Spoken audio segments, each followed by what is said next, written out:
네, 어김없이 돌아왔습니다. 시리즈 시작 전문 김민구 전도사입니다. 오늘부터 저희가 3주간에 걸쳐서 성탄 시리즈로 함께 말씀을 이렇게 나눕니다. 오늘이 그 시작인데요. 역시나 왜 시리즈는 항상 제가 시작인지 마음이 무겁습니다. 네, 시그니처라는 말을 제가 좀 찾아보니까요. 그 시그니처라는 말이 이런 뜻이라고 합니다. 특징이나 혹은 서명 있잖아요. 뭐 그런 의미라고 해요. 그런데 요즘에는 이 시그니처라는 말이 조금 좀 다르게 사용되고 있는데요. 무언가를 우리가 떠올렸을 때 딱 떠오르는 그 상징적인 그것, 바로 그런 것을 나타내는 말로 지금 시그니처가 쓰이고 있습니다. 예를 들면 지금 저희 월드컵 시즌이잖아요. 다들 저희 월드컵 경기 보셨죠? 그 우리 축구 국가대표팀 주장 손흥민 선수 하면은 굉장히 빠른 스피드로 공을 치고 나가서 달려가는 그런 플레이가 그 손흥민 선수를 상징하는 그 시그니처다. 뭐 이렇게 얘기를 하곤 해요. 자, 그러면 여러분이 저를 보시면은 딱 시그니처로 뭔가 떠오르시는 것, 네, 입 밖으로 내지 않으셔도 괜찮습니다. 저도 잘 알아요. 네. 자, 그렇다면 우리 한번 이제 우리가 성탄 시즌을 맞이하고 있잖아요. 그럼 우리가 성탄절을 한번 생각해봤으면 좋겠습니다. 우리가 보통 성탄절 이렇게 머릿속으로 떠올리고 생각했을 때 그 가장 먼저 떠오르는 성탄의 이미지들, 뭔가 성탄하면은 그 상징적으로 떠오르는 그 시그니처 이미지들이 있을 겁니다. 여러분은 어떻게 생각하십니까?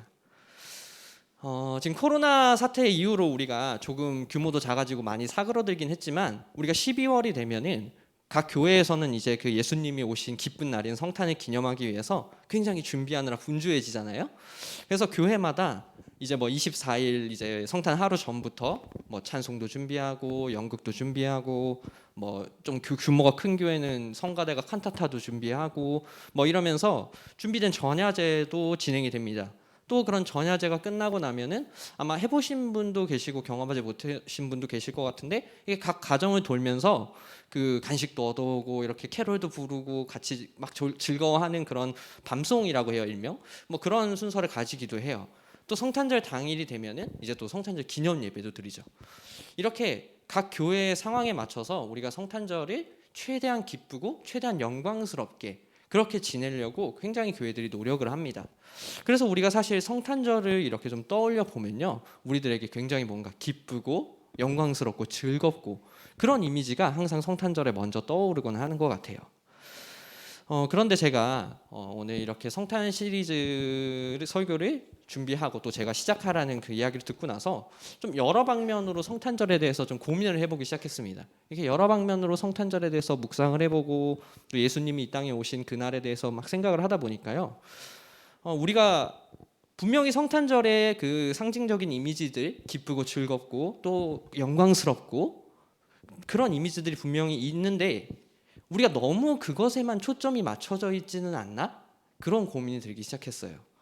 그래서 우리가 어떻게 보면은 성탄이 기쁘고 영광스럽고 그런 엄청난 이미지도 있는데 그거 말고도 또 다른 중요한 것들이 성탄 속에 많이 녹아져 있거든요. 그런데 우리가 그런 것들을 혹시나 많이 놓치고는 있지 않은가 한번 돌아보게 되었습니다. 우리 함께 스크린을 보시고 말씀을 좀 읽어봤으면 좋겠습니다. 우리 누가복음 2장 7절 말씀입니다. 우리 함께 읽겠습니다. 시작. 첫 아들을 낳아 강보로 싸서 구유에 뉘었으니 이는 여관에 있을 곳이 없음이러라. 아멘. 함께 읽으신 이 본문 말씀은요, 예수님께서 탄생하시던 그 순간을 기록한 말씀입니다. 마리아가 그 예수님을 출산할 때 여관에 있을 곳이 없어서 마국간에 있는 말구유에 아기 예수님을 눕혔다라고 지금 그렇게 기록이 되어 있어요. 자, 오늘 본문의 이 순간을 보니까요, 사실 예수님께서 탄생하신 그날 그리고 그 장소 그 순간은 마냥 기쁘고 영광스럽고 밝고 이런 이미지가 전혀 아니었습니다. 오히려 가장 낮은 곳에 어떻게 보면은 누구보다 굉장히 비참하다고도 표현할 수 있을 것 같아요. 여러분 도대체 어떤 사람이 태어날 때 그 태어날 장소가 없어가지고 짐승들이 머무는 공간에서 태어나시고 그곳에서 말이 밥 먹는 말 밥통에 누이는 그런 탄생을 겪겠습니까? 오늘날로 치면은 이거는 정말 말도 안 되는 일이잖아요. 우리가 생각했을 때 절대 기쁘거나 막 영광스럽거나 그런 이미지랑은 좀 거리가 있는 것 같아요. 성경은 분명히 예수님께서 이 땅을 다스리는 왕이시고 또 우리를 구원하실 구원자로 오셨다고 분명히 얘기해요. 그리고 그곳에는 분명히 영광스럽고 또 예수님께서 누구보다 높은 곳에 계시고 이런 이미지들이 분명히 있거든요. 그런데 그거랑 반대로 지금 예수님께서 나신 환경, 예수님께서 나시는 그 순간의 그 모습들은 그 예수님의 그 영광스러움 그리고 그 놀라운 칭호들 이런 것과는 좀 어울리지 않는 모습인 것 같아요. 굉장히 어렵고 어떻게 보면 아까 말씀드린 그 표현처럼 비참하리만큼 굉장히 힘든 그런 상황 속에서 나셨습니다. 우리 예수님께서는 왜 굳이 이런 탄생을 하셔야 됐을까요? 사실 분명히 예수님께서는 훨씬 더 좋은 환경에 나오실 수 있었어요. 뭐 굳이 좋은 환경이라고 표현하지 않아도 그냥 일반적인 우리가 출생으로도 충분히 오실 수 있었고요. 분명히 또 하나님께서 뭐 능력이 부족하다거나 그렇게 해서 예수님을 이 땅에 이렇게 보내시지는 않았을 거예요. 하나님께서는 예수님을 분명히 영광스러운 왕의 자리로 충분히 보내실 수 있었습니다. 그런데도 불구하고 지금 우리가 바라보고 있는 예수님의 출생의 순간을 보면 가장 낮은 곳, 가장 힘든 그런 환경에서 예수님께서 이 땅에 보내심을 받았어요. 분명히 영광스럽고 기쁨이 넘치진 않습니다. 그렇다면 하나님께서 굳이 예수님을 이런 환경으로 태어나게 하신 데에는 분명히 뭔가 이유가 있겠죠. 그래서 저는 오늘 우리가 함께 말씀을 나누면서 지금 예수님께서 탄생하셔서 누이신 이 말구유 있잖아요. 이걸 통해서 저희는 성탄에 품고 있는 또 다른 이면인 섬김에 대해서 함께 여러분과 이야기를 좀 나눠보고자 합니다. 그런데 제가 이 말씀을 드리면은 여러분 가운데 한 가지 의문이 생길 거예요. 도대체 예수님이 지금 누워져 있는 말구유, 말밥통 있잖아요. 이거랑 섬김이랑 무슨 상관이지? 하는 그런 의문이 생기실 수 있습니다. 그래서 우리 한번 본문의 흐름을 다시 함께 좀 따라가 보도록 하겠습니다. 아기 예수님을 잉태하고 있던 마리아는요, 당시 그 로마 황제의 칙령으로 인해서 그 남편 요셉과 함께 고향인 베들레헴으로 와서 호적을 새로 등록해야 되는 상황을 맞이하게 됩니다. 그렇게 시작하는 것이 바로 누가복음 2장의 이야기예요.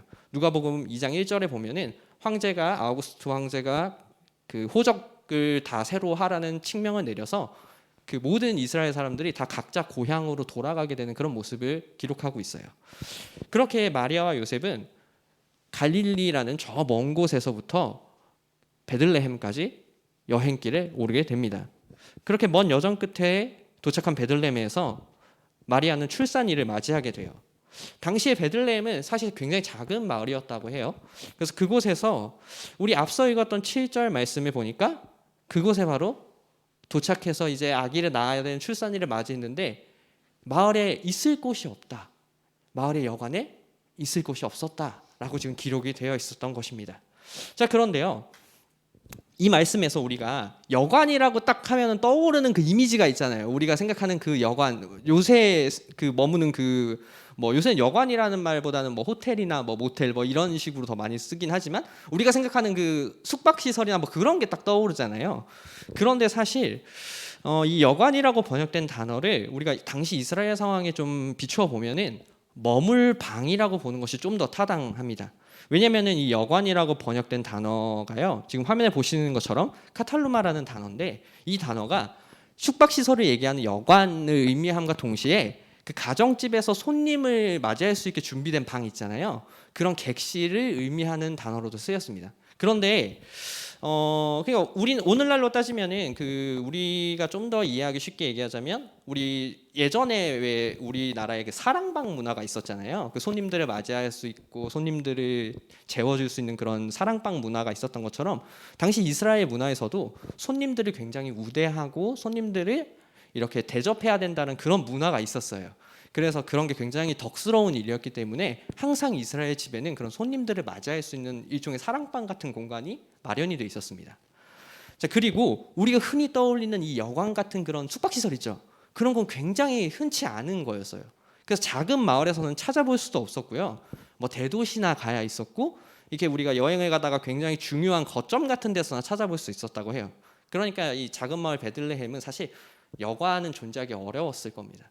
그렇다면 예수님께서 이 지금 여관에 있을 곳이 없었다라는 말은 사실 그 마을에서 손님들을 맞이할 수 있는 공간, 각 가정마다 준비해뒀던 그 공간들이 지금 가득 차서 손님을 더 이상 맞이할 수 없는 상황이었던 거예요.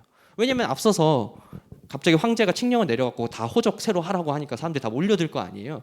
그러니까 어디에도 들어갈 곳이 없었던 거예요.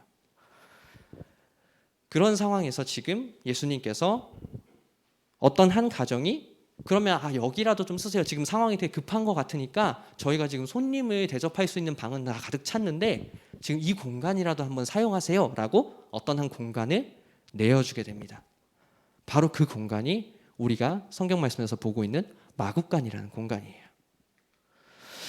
자, 한번 보실까요? 자, 우리 앞에 화면에 지금 이게 여러분 잘 보이실지 모르겠는데 되게 조금해서 잘 안 보이시죠? 제가 좀 설명을 드리겠습니다. 이게 보면은 당시 이스라엘 시대의 성경의 그 집 구조를 보여주고 있는 그림입니다.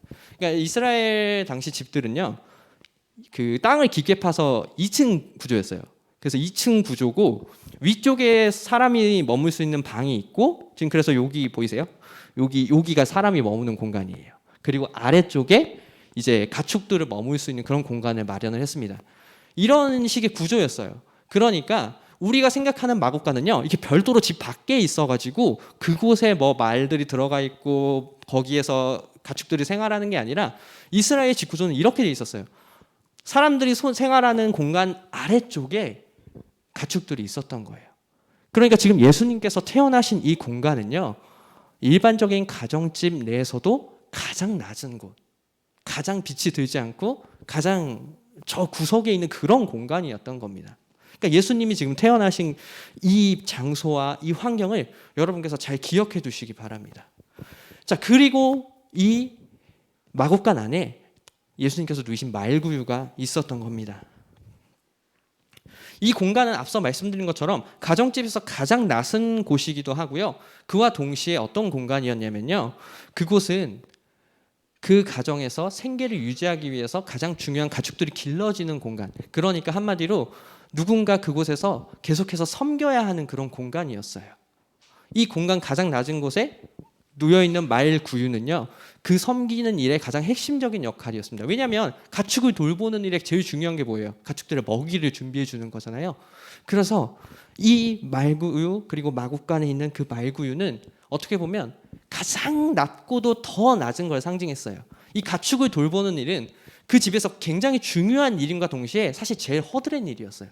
그래서 우리 구약 성경에 보면은 다윗이 그 가축을 돌보는 일을 했었잖아요. 그런데 이새가 이제 사무엘에게 그 자신의 아들들을 소개해 줄 때도 보면은 가축을 돌보는 하고 있는 다윗은 아예 소개도 안 시켜주려고 했었어요. 그럴 정도로 사실 이 가축을 돌보는 일이 중요한 일인가 동시에 허드렛 일이었습니다. 그래서 가장 섬기는 자가 그곳을 담당했어요. 그러니까 지금 예수님께서 태어나신 공간 어때요? 집에서도 가장 낮은 공간, 그곳에서도 가장 허드렛 일이 이루어지는 공간, 그리고 그곳에 말구유. 그러니까 예수님은 낮고 낮고 낮고 또 낮은 곳까지 내려가신 거예요. 탄생의 그 순간에. 그렇기 때문에 우리가 앞서 말씀드린 것처럼 말구유는 예수님께서 이 땅에 내려오셨을 때 자기를 어디까지 낮추셨는지를 가장 잘 드러내주는 공간이고 환경이었습니다. 작은 시골 마을의 베들레헴, 작은 가정집, 그곳의 지하 공간, 가축을 돌보는 가장 허드렛 일이 이루어지는 공간, 그곳에서 태어나신 예수님의 탄생은 사람으로서 태어날 수 있는 가장 낮은 그런 출생이었던 거예요. 이것이 과연 우연이었을까요? 하나님께서는 절대 이것을 우연으로 만들지 않으셨습니다. 여러분, 낮아지는 것 있잖아요. 낮아지는 것은 섬김의 가장 대표적인 모습입니다. 예수님께서 제자들의 그 발을 친히 씻기셨던 그 장면 여러분들 너무나 잘 아실 거예요. 그곳에서도 잘 나타나다시피 섬기는 사람은 낮아지고 낮아지고 낮아져야 합니다. 예수님께서 그래서 제자들에게 내가 그런 것처럼 너희들에게도 낮아져라는 그런 가르침을 항상 주시잖아요. 그래서 섬김은요, 저 위에서 누군가 막 멱살 잡고 이렇게 당기는 게 아니에요. 힘이 있는 사람이 높은 곳에서부터 이렇게 들여 올리는 그런 것은 섬김이라고 하지 않아요. 위에 있는 사람이 낮은 곳으로 내려와서 그곳에 있는 사람들을 도와주고 그곳에 있는 쓰러져 있는 사람들을 일으키고 함께 하는 것, 그 환경으로 내려가는 것, 그것을 섬김이라고 이야기합니다. 저 위쪽에서 그냥 보면서 야, 좀 일어나 봐. 야, 내가 이렇게 좀 끌어줄게. 일어나 봐. 이렇게 하는 건 섬김이라고 하지 않잖아요, 우리가. 그래서 우리들이 뭐 고 이태석 신부님도 그렇고 섬김의 그런 아이콘이라고 부르는 사람들, 그리고 존경받는 그런 섬김의 인물들을 보면 한결같이 다 낮은 곳으로 내려갔잖아요. 어려운 곳으로 찾아가고 그곳의 환경으로 직접 들어가서 그곳에서 허드렛 일들을 감당하고 사람들을 돌보고 그런 일들을 감당한 사람들이 섬김의 사람이라는 그런 칭호를 받지 않습니까? 마찬가지예요. 예수님께서는 자신의 그 위치를 계속해서 낮추셨습니다. 예수님께서는 자신이 이 땅에 내어 오신 이유를 분명히 섬김과 내어줌이라고 분명하게 못을 박으셨어요. 우리 말씀 함께 읽어보겠습니다. 우리 요 화면에 있는 말씀 함께 읽어보도록 하겠습니다. 시작.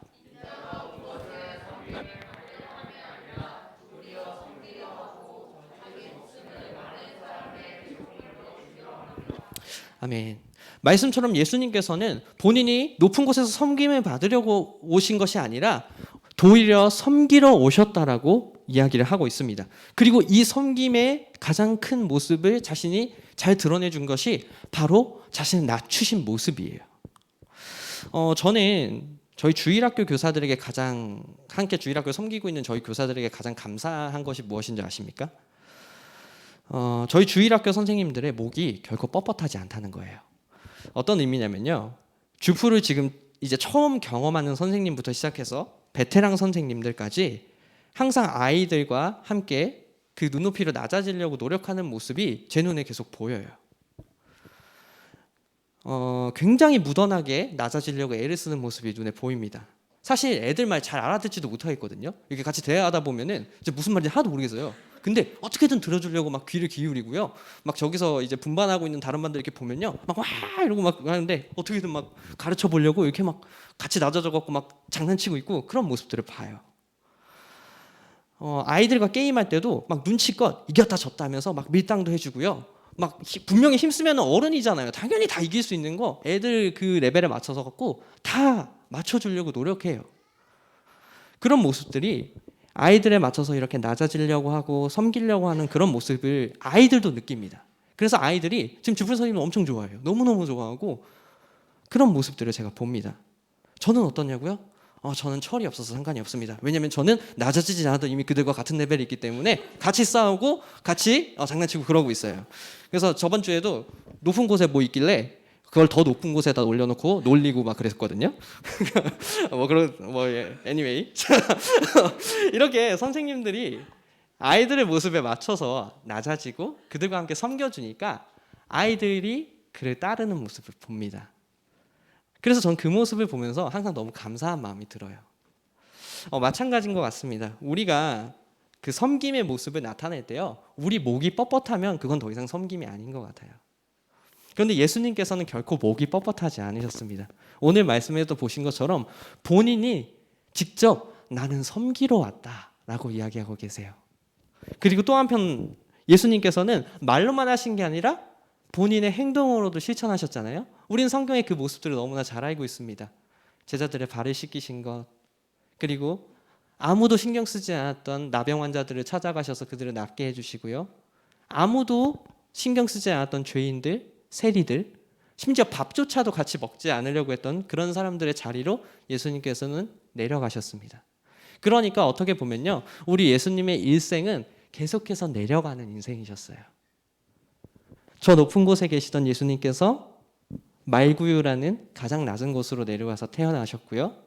그곳에서 능력이 있고 높은 곳에 가실 수 있었지만 그걸 선택하지 않으시고 어려운 자들 가운데로, 낮은 곳에서 힘들어하는 자들 가운데로 자신의 눈높이를 낮추시고 자신의 행동을 낮추시고 그런 모습들을 발견하게 됩니다. 그래서 사실 만약 예수님께서 구원자라는 그런 칭호를 가지고 계시거든요. 예수님의 이름 자체가 온 세상을 구원하는 자라는 뜻인데요. 여기에는 사실 두 가지 의미가 있다고 해요. 첫 번째는 이 세상을 구원하는 그 구원자만 얼마나 능력이 있으신 분이겠어요. 그러니까 화려하고 영광스러운 그런 모습도 있는데요. 그와 함께 그곳에는 사람들을 위해서 이렇게 섬기고 아파하는 곳으로 내려가고 함께 고통받는 그런 낮은 자의 모습, 이 두 가지 모습을 동시에 가지고 있는 이름이 예수님의 이름입니다. 그런데 예수님께서는 그 둘 중에 무엇을 먼저 내세우시냐면요, 낮아지는 사람, 섬기는 사람, 그 모습을 가장 먼저 내세우십니다. 그래서 만약 예수님께서 오늘날 우리 요즘에는 많이 그렇게 주고받곤 하지 않지만 일적으로는 종종 주고받고 하는 그 명함 있잖아요. 제가 원래 지금 목사님 명함 하나 챙겨오려고 그랬는데 깜빡했는데요. 그 명함에 보면은 오성현 목사님 성함 딱 써 있고 그 옆에 담임 목사 이렇게 딱 직함이 써 있습니다. 만약에 예수님께서 누군가에게 자신을 소개할 때 주는 명함이 있다고 생각해 보면 그 옆에는 섬기는 자라고 적혀 있었을 거예요. 예수님께서는 자신의 영광이나 능력이나 그 화려한 모습을 드러내시기보다 섬기는 모습, 낮은 모습을 드러내시기를 소망하셨습니다. 제가 그래서 이 성탄의 모습을 돌아보고 함께 생각하다 보니까 우리가 이런 예수님의 섬기는 그런 모습들 있잖아요. 우리가 성탄절에서 과연 이 모습들을 얼마나 떠올리고 기억하고 있는지 생각해 보게 됐습니다. 우리가 너무 성탄절을 기쁘고 즐겁고 영광스럽게 보내는 것, 물론 성탄절은 영광스러운 날이 맞아요. 기쁜 날이 맞고 우리를 구원하시기 위해서 예수님께서 이 땅에 오신 너무나 행복한 날이 맞는데 그 안에 들어있는 또 굉장히 중요한 이 일면을 우리가 너무 간과하고는 있지 않았나, 그런 마음이 들었습니다. 그래서 이 시골 작은 교회의 시골 전도사가 혼자서 이렇게 말하면 사실 설득력도 없고 아무런 힘이 없었을 텐데 굉장히 다행스럽게도 한 믿음의 거장께서도 저랑 동일한 생각을 하셨던 것 같아요. 분당 우리 교회를 담임하고 있는 이찬수 목사님은 여러분이 잘 아실 겁니다. 이찬수 목사님께서 몇 해 전 성탄절 예배에서 이렇게 말씀을 하셨어요. 성탄하면 우리는 영광의 메시아를 먼저 떠올린다는 거예요. 영광의 메시아, 그리고 우리를 영광스럽게 하실 메시아.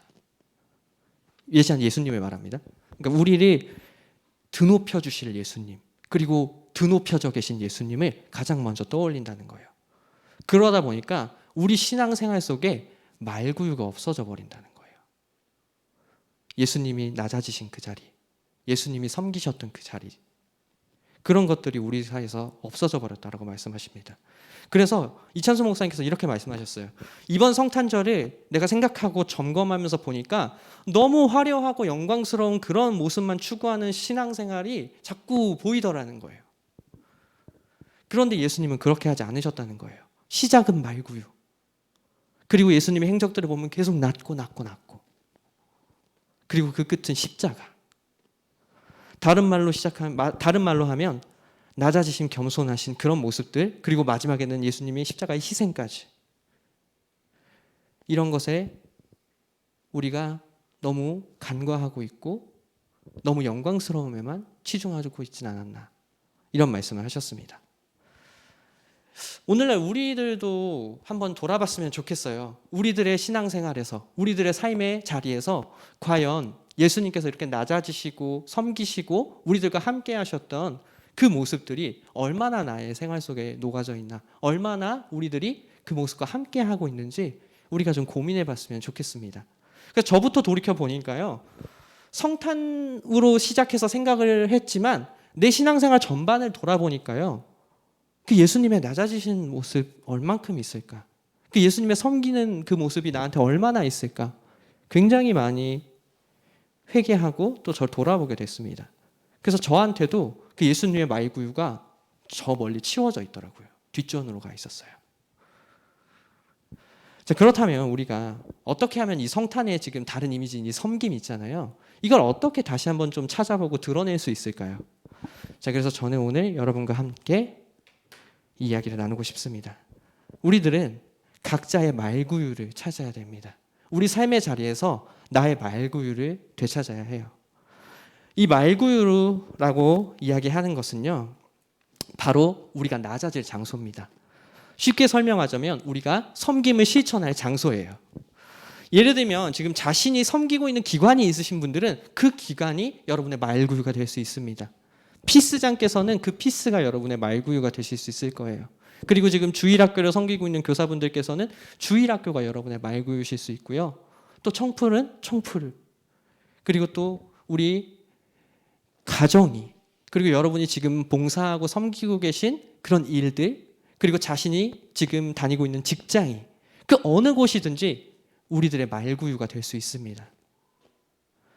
좀 더 쉽게 설명하자면 우리가 우리의 삶의 환경에서 우리를 낮추고 우리가 섬길 수 있는 그런 뭔가 포인트를 찾아야 된다는 거예요.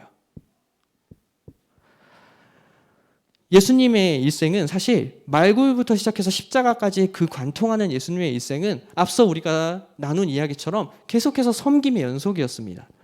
그리고 예수님께서 우리들에게 그 섬김을 지금 말로만 하시는 것이 아니라 우리들이 따라오고 함께 배워갈 것을 요청하고 계세요.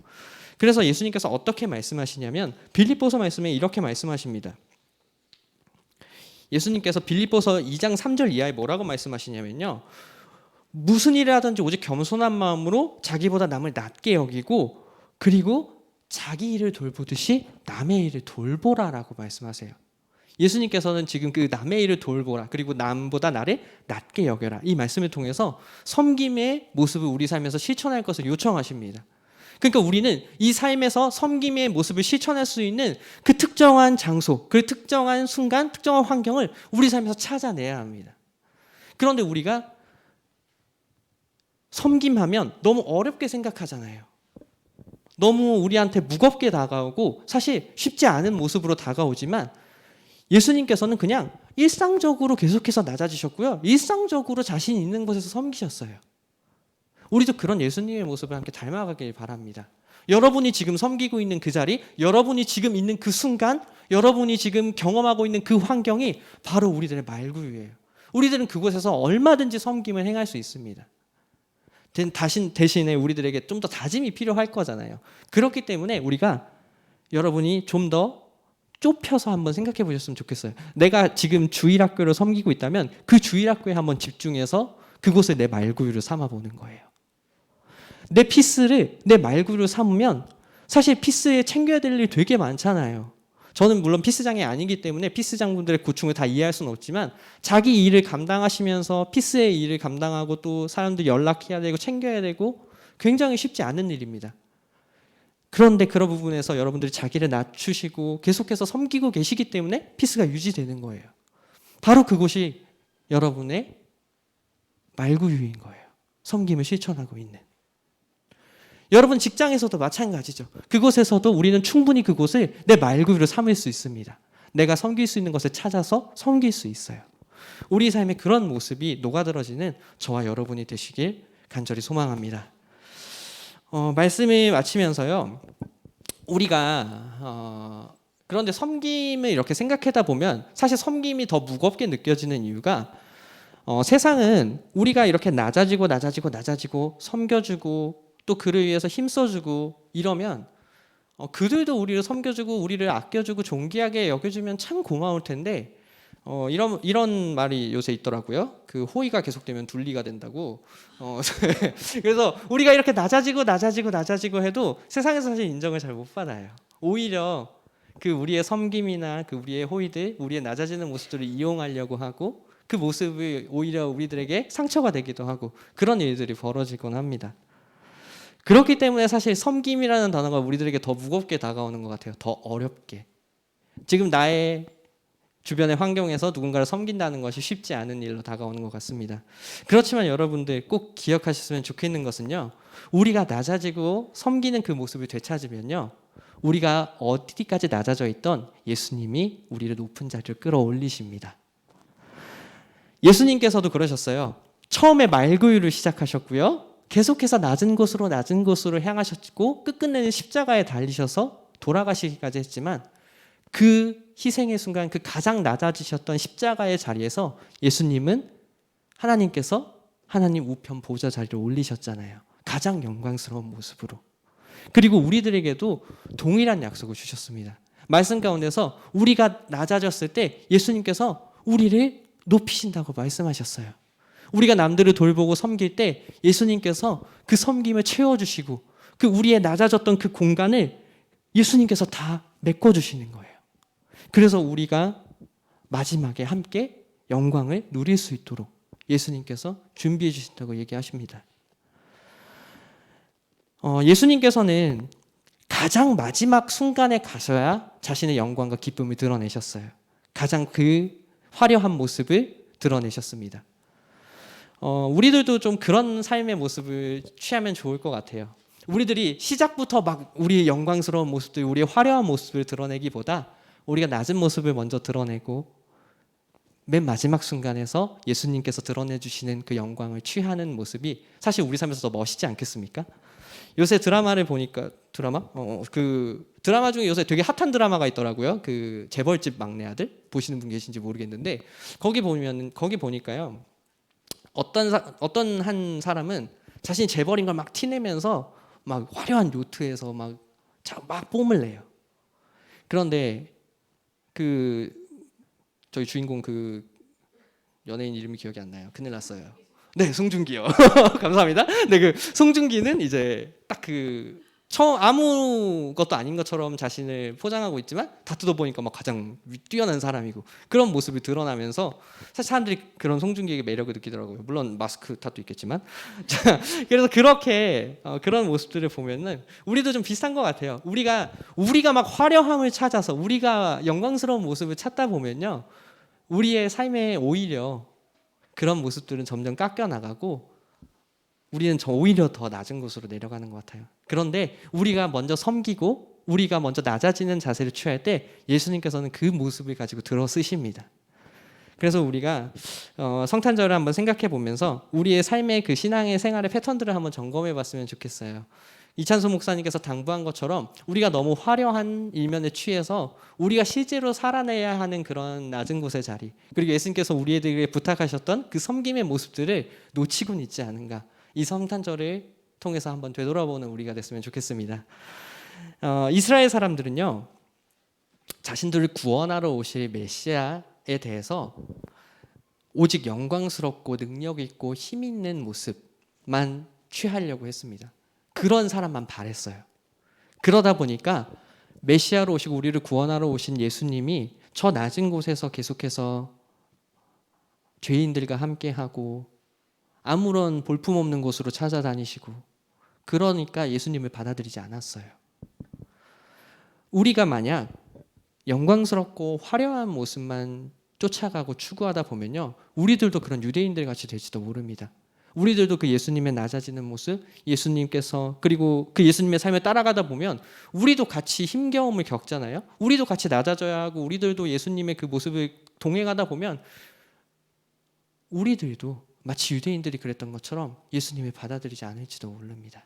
하지만 우리가 예수님과 함께 낮아지고 우리들의 말구유를 찾아서 그곳에서 우리들의 섬김을 실천하면 그곳에서 우리는 예수님을 받아들일 수 있게 될 겁니다. 그리고 그곳에서 앞서 말씀드린 것처럼 예수님은 우리를 영광의 자리로 끌어올리실 줄 믿습니다. 우리가 성탄을 생각할 때 막 동방박사들이 향유와 옥합을 가져오고 천사들이 막 빰빠레 불고 그런 모습들이 우리들의 성탄의 연극이나 또 우리들이 준비하는 그런 찬양들이나 그런 모습에서 그런 영광들에게 많이 집중되곤 해요. 하지만 우리 오늘 말씀을 통해서 잊지 않으셨으면 좋겠습니다. 그 예수님의 영광의 모습, 그 화려한 이면에는 우리를 위해서 낮고 낮은 곳까지, 세상에서 가장 비참한 자리까지 내려가셔서 이 땅에 태어나신 예수님의 섬김이 있었다는 걸, 그리고 그 섬김을 우리가 배우고 따라가고 함께 하길 소망하고 계신다는 걸 잊지 않고 균형 있는 신앙의 모습을 찾아가는 저와 여러분이 되길 간절히 소망하겠습니다. 기도하겠습니다. 우리 반주에 맞춰서 잠시 기도하고요, 우리 오성현 목사님 나오셔서 예배 마치도록 하겠습니다. 이 시간 우리 함께 반주에 맞춰서 기도하실 때 우리 함께 좀 결심하셨으면 좋겠습니다. 성탄의 이면에는요, 정말 많은 모습들이 담겨 있습니다. 그 중에서도 저는 오늘 여러분들과 함께 섬김의 모습을 함께 찾아보았습니다. 예수님께서, 그 영광스러운 예수님께서 그 누구보다 낮은 곳까지 내려가셔서 이 땅에 태어나신 것은 우리들을 살리기 위해서입니다. 우리들을 섬기기 위해서 그런 모습으로 오셨고 그런 환경으로 오셨어요.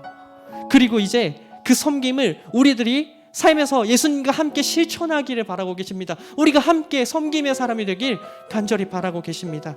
여러분, 우리의 말구유는 어디입니까? 우리가 섬겨야 할 그 자리는 어디입니까? 우리 함께 기도로 나의 말구유를 찾아가는 저 여러분이 되길 소망합니다. 함께 기도하겠습니다. 주님 감사합니다. 아버지